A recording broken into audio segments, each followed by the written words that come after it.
We are here. We are finally here. This is Unit 3, Chapter 14, the last lecture. Yay. Okay, 90s. This is actually going to go to 1990s to 2017 because right now in U.S. history, we end with 2017 with Obama's presidency. Thank you. My goal in life is to retire before we go further than Obama's presidency. So this period is going to open with the end of the Cold War. We're going to have the United States as the world's sole superpower. So USSR is gone. They're actually going to change back to Russia. We are going to have some conflicts in the Gulf area. You're going to have the Gulf War, War on Terror, which is going to follow the September 11th attacks. We have major political shifts, economic booms, different culture debates, a lot of technological advancements, and a lot of different social movements.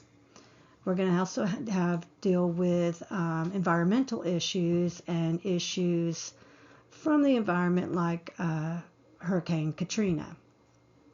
And then massive political change when we get into the Obama era, being the first African-American president. Okay, let's get a move on. Okay, so we have Bush, George H. Bush, 1989 to 1993. That's kind of where we stopped with. You're going to have the Berlin Wall is going to fall, and that's going to be the symbol of the end of the Cold War. Remember, the Berlin Wall was the symbol of the beginning of the Cold War. German unification, where Iraq is going to invade Kuwait. We're going to have Operation Desert Storm. And then on the home front, we're going to have the Rodney King protest. Okay, so George H.W. Bush, he took office in 1989. The Cold War is already kind of coming to an end, and his presidency is going to be defined by guiding the world through this peaceful conclusion of the Cold War. So you still have Berlin, the Berlin Wall dividing the East and the West. And if you remember back those pictures I showed you of the stagnation that was the East. So the fall of the Berlin Wall is going to be in 1989. And this is, like I said before, is going to symbolize the end of Berlin being divided and the end of the Cold War. And Bush gets credit for that. You could also, if you went to YouTube, you could find the news clip of the wall coming down. So we have the end of the Cold War with the wall coming down, and that's what you see right there. You have the reunification of East and West Germany, October 3rd, 1990. And you have the forming of now one Germany, the Federal Republic of Germany. Let's see, what else do we have going on? And now you just have the United States is the now superpower.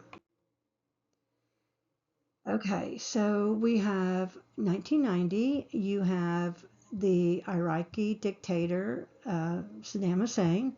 He's going to invade Kuwait, which is a very oil-rich nation. So Hussein's rapid takeover is going to threaten not only Kuwait's sovereignty, because they get invaded, but also the stability of the Persian Gulf region. So U.S. leaders fear that Iraq is going to continue on and eventually invade Saudi Arabia, and Saddam would control a massive share of the world's oil supply, which gives him a massive leverage in the overall global economy. So Bush condemns the invasion, and he immediately demands that Iraq withdraw from Kuwait. So he frames the crisis as a clear violation of international law and a direct threat to global security. So Hussein refuses to leave Kuwait, because remember, Kuwait has a lot of oil. And Bush moves to build an international coalition securing the support of a dozen other nations under the United Nations Authority.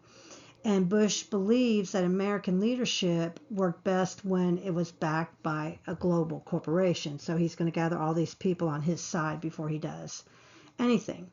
So in 1990, the United States began deploying troops to Saudi Arabia in a defensive move, and this is known as Operation Desert Shield. So the goal was twofold. They want to prevent further Iraqi invasions, and they want to give diplomacy time to work. So hopefully, Assad will withdraw. So the emphasis right now is the U.S. acting only to protect American interest in this area. Okay, so in 91, Bush authorizes Operation Desert Storm.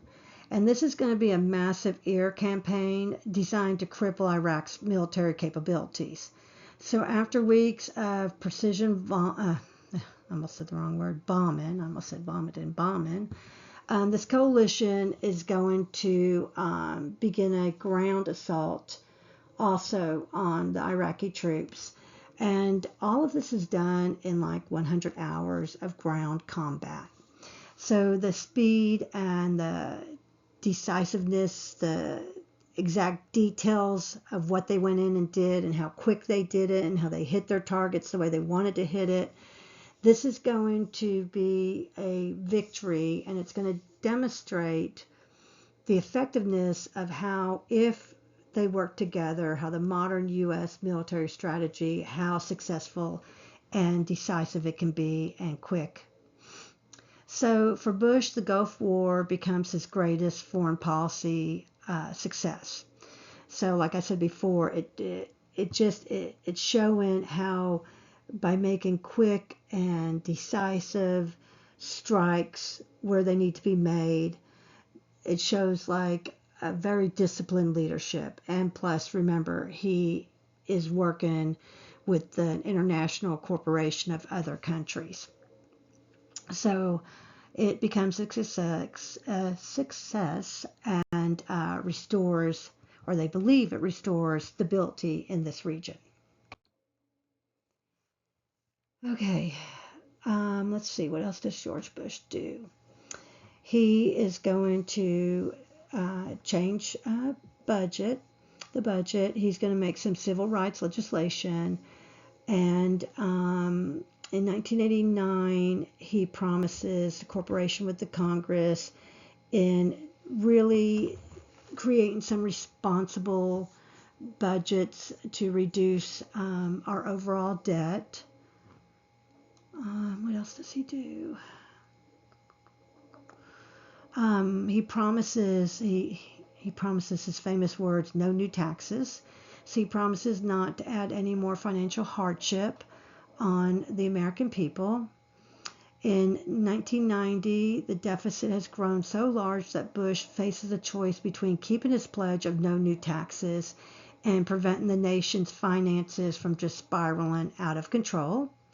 So he works bipartisan, which means he's working, both the Democrats and Republicans are working together to try and find a solution to the problem and stabilize the economy.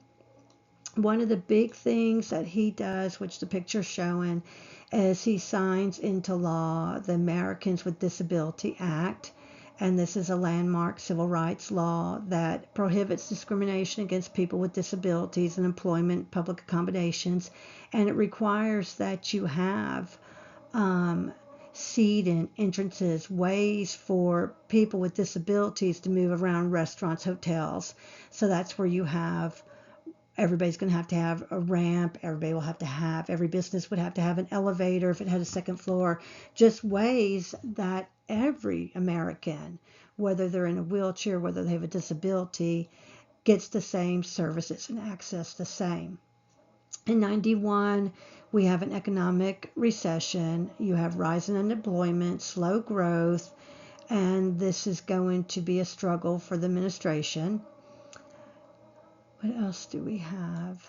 You have still a focus on social programs, healthcare, and education.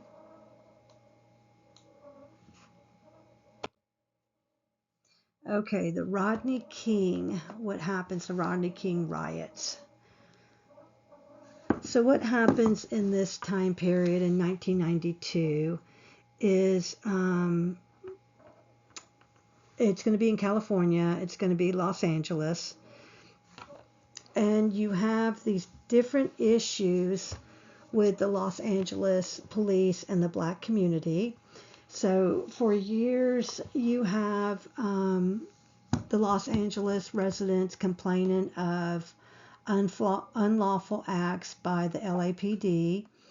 And what happens is you have this situation, March 3rd of 1991, where Rodney King, down the lower picture, a black motorist who's arrested and was captured on a home video that shows several white LAPD officers beating him and striking him.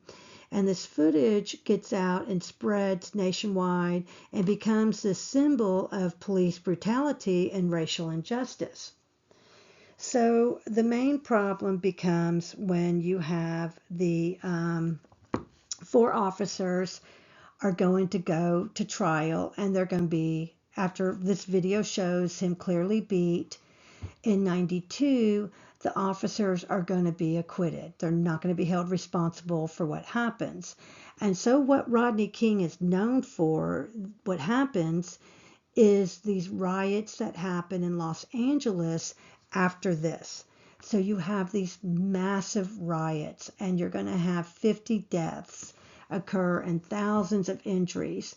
And if you look up at this right hand picture, you have this white guy who is going to be pulled out of his rig. He's just driving along in California, and he is pulled out of his rig, his truck, a rig, and he's going to be beat severely. You have the guy on the lower picture, the fires going on. So you just have this massive riots. You have Bush is going to send the National Guard to try and restore things. You have different, when things start settling down, federal investigators are going to start reopening all sorts of civil rights cases that were against the LAPD. But the main thing is what happens afterwards when these 4 officers are acquitted, and all of the racial tensions just explode, and so many innocent people and businesses are going to be destroyed and ruined. But it will open up and bring to light how the system has to be changed. Not that I ever think that rioting is not protesting. Rioting is destruction and illegal. But it's going to be the mark in Bush's presidency. Okay, George H.W. Bush, he has the war on drugs. He is going to work on controlling the drugs that are in the country and the illegal things that are going on. Bush is going to create 3 strikes policy, which is going to send, after you've been arrested 3 times for drugs, you are given a very harsh prison sentence. He is going to address the public, the nation, in '89, talking about how drugs are the biggest domestic threat against the nation. And he's going to discuss the rise of crack cocaine. And again, the policy here is that anybody who has 3 strikes against them on drugs is going to be sent to prison, usually for life. And this, of course, is going to affect the black community versus the white community. They're not going to focus on addiction and how to, how to treat addiction. It's going to be focused on arrest and putting people in prison. And like I said before, that is going to affect the black community more than it's going to affect any other community. And there's all different reasons for this, okay? We know drugs, we know addiction. It needs to be treated medically and different communities are not going to have the same access to treatment, and there really isn't that much addiction treatment at this time period. All right, so what else do we have here? We're going to go into the Clinton administration next, after you have this war on drugs. So as you could probably predict, when you start having these 3 strikes, you're going to see a major rise in incarceration rates, because people are just going to be sent to jail, to prison for life. Okay, Bill Clinton. I am going to just leave this slide up for a second, because I'm not going to name off all of this stuff that happens in his presidency. We'll look at some of it individually. Bill Clinton, he's going to enter the White House in '93. He is going to be known for some different major diplomacy. His first test is going to be in Somalia, where U.S. troops are going to be sent for a humanitarian mission. And it's going to end up with the Black Hawk Down, which becomes a movie that you might want to see. You're going to have several in '93. Many American soldiers are going to get killed. You're going to again have graphic images coming over into the news and into the home front, and that's going to cause Americans to be upset, and going to caution any future interventions that Clinton does. He is going to work to try and stabilize relationships with both China and North Korea. During his administration, you're going to have the Rwanda genocide, which is going to kill 1 million people in an extremely short time. That's between the Tutsis and the Hutus.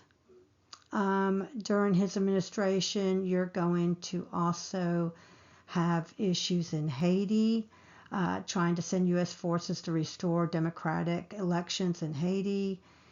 You're going to have a whole lot going on in this Western Hemisphere, with Clinton trying to create better and stronger democracy. In '95, you have the Balkans issue.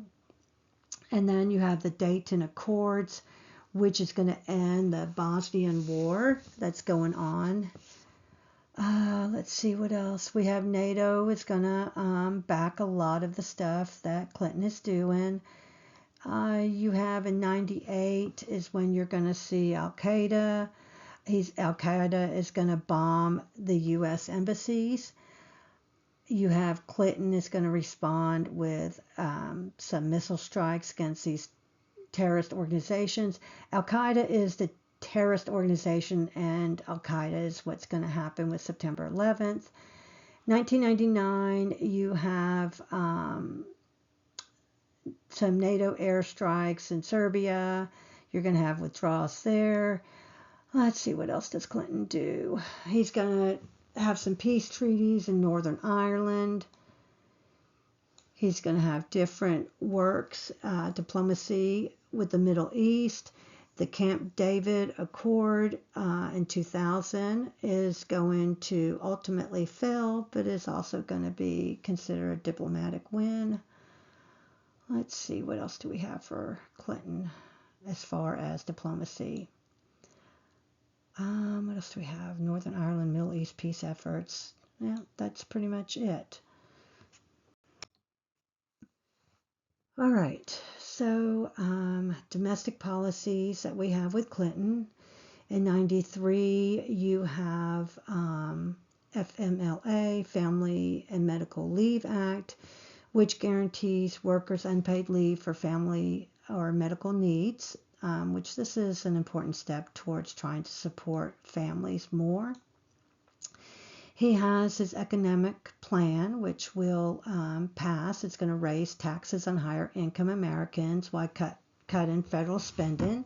It's going to be controversial at the time. '94, you have domestic reforms. You have overhauls of the healthcare system, which is going to be led by the First Lady Hillary Clinton. You have the 1994 crime bill, which is going to increase funding for the police and expand federal crime laws, which in that you have Violence Against Women Act. You have NAFTA and AFTA, which is going to be a very important trade agreement. What it does, it creates free trade zones between the United States, Canada, and Mexico. We have, what else do we have for Clinton, NAFTA? He's going to balance the budget, work on taking care of balanced budget. You always have government shutdowns, but they're quick in this era. The United States will see in 98 an economic boom, which that's going to be driven by different technological advancements and low unemployment and rising incomes. Now you have the major thing that Clinton is known for is the Lewinsky affair. The gal down there next to him is just a young girl, and it actually is going to destroy her life. Clinton will be impeached, but nothing is going to happen. He gets impeached because he lies on the stand.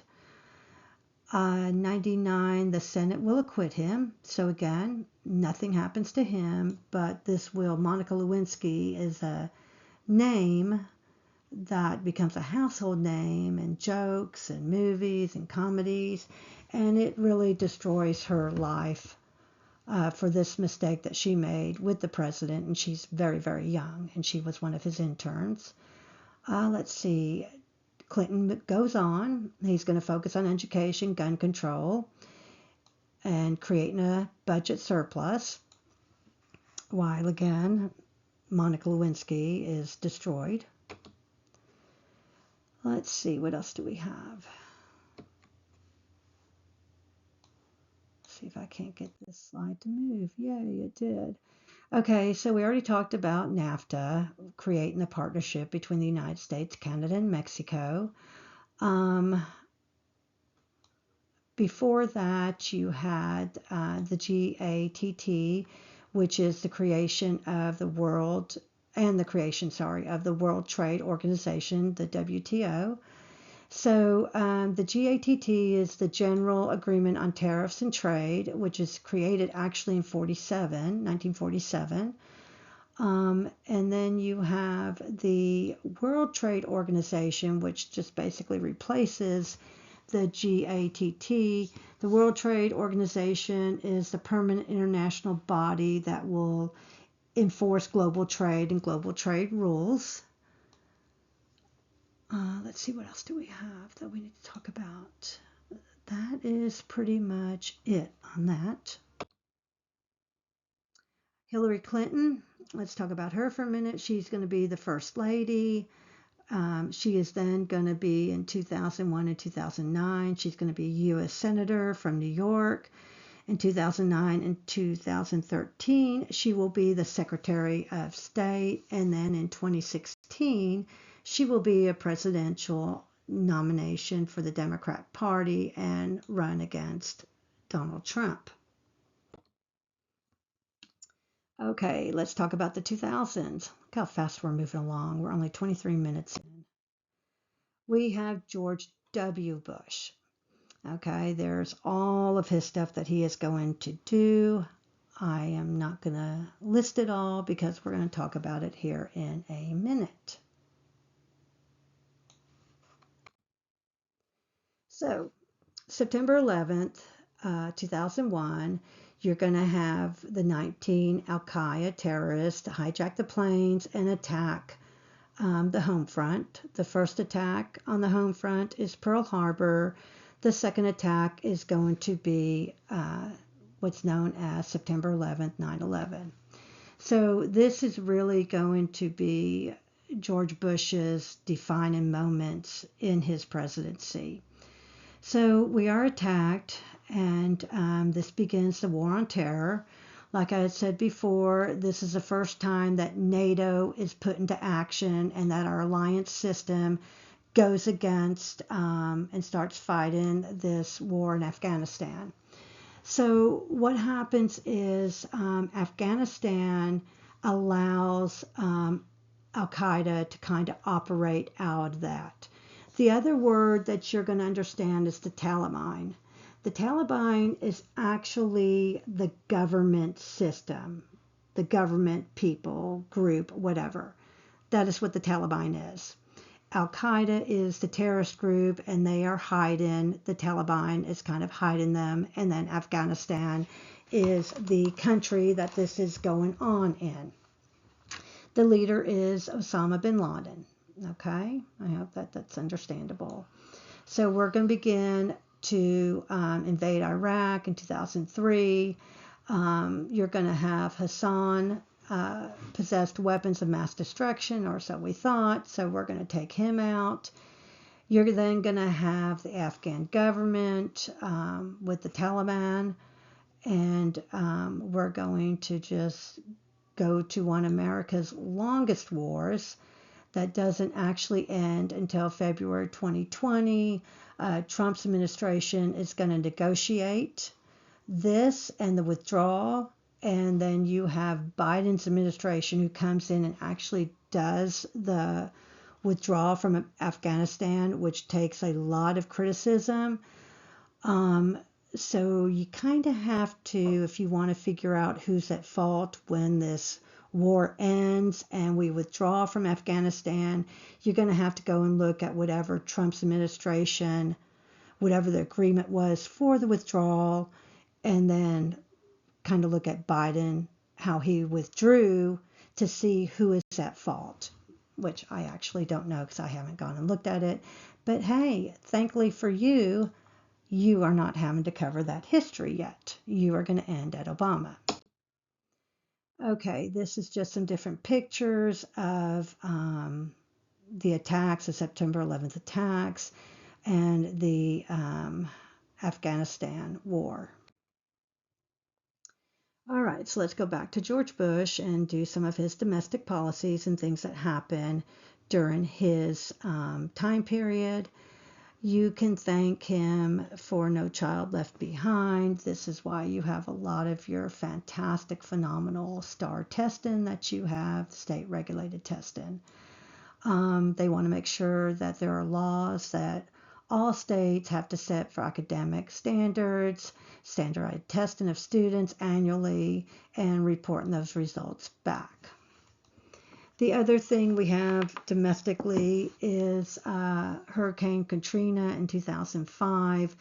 This is going to be the storm that devastates the Gulf Coast, mostly New Orleans, and it causes just, massive destruction. First off, in New Orleans, they do not have the poorest sections of the country, of the state, do not have proper levees to hold water back, because New Orleans, right there by the water. And when Hurricane Katrina comes along, it's going to affect people who are in these poorest regions. So Hurricane Katrina is looked at as a very negative response in how we were able to help the people, how the U.S. government was able to help the people. In 2008, you have the collapse of the housing market, which triggers a global financial meltdown. Basically, people were put into houses, mortgages that they could not afford based on their income, and when they can't pay their bills, you just have a collapse of the housing market. Barack Obama, 2009 to 2017. This is Miss Bennett's favorite president. You have just the fact that he's the first African American president in U.S. history. So Obama has the Affordable Care Act, and it becomes known as, people call it Obamacare. What it is he's trying to get health care to all Americans. I don't really know enough about Obamacare, the Affordable Care Act, to say if it's a success or not, or if it did give people health care. I know that health care has changed dramatically, but it was more accessible to all people during this 2010 Affordable Care Act that he has put through. But health care as a whole is just totally messed up, and prices are just ridiculous for any type of health care. And traveling to different countries, there are definitely better ways, and the United States really needs to reform their health care. That's just my opinion. Okay, so as before, when we were talking about the hostages, Assam gets credit for getting bin Laden. Even though Bush had a whole lot to do with it, it happens in his presidency, and he gets the credit for capturing Osama bin Laden in Pakistan with that operation. He gets killed. You have Obama in 2015 is able to get the Supreme Court to legalize same-sex marriages. You also have Obama's Paris Climate Agreement to work on fixing what's happening to the earth. So Obama's going to serve 2 terms. He's going to have some long-term reform. His administration will navigate through economic turmoil. You see an advancement with civil rights. You see health care changing. He re-engages the U.S. in different global diplomacy. And honestly, his presidency does not have any of the scandals that a lot of the other presidents did, nor did the Bushes. The Bushes did not have any presidential scandals of, well, actually you did have some scandal with the Bushes, but not as far as anything related to morality. But that is where we are going to stop with Obama. We have one more slide. No, we don't have one more slide. Fantastic. We are done.